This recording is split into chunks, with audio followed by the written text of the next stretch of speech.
các bạn ba lăng con bè ó má bột bột việc ó này năng sực xây xây yang bột mà ó má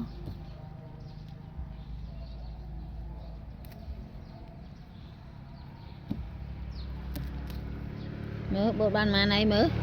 mà xong mớ thì mớ tiết và năng lòm khoán đi bé thêm đi nữa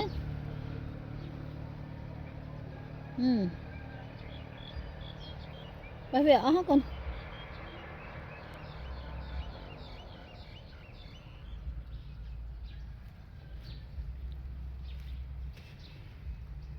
chai can rồi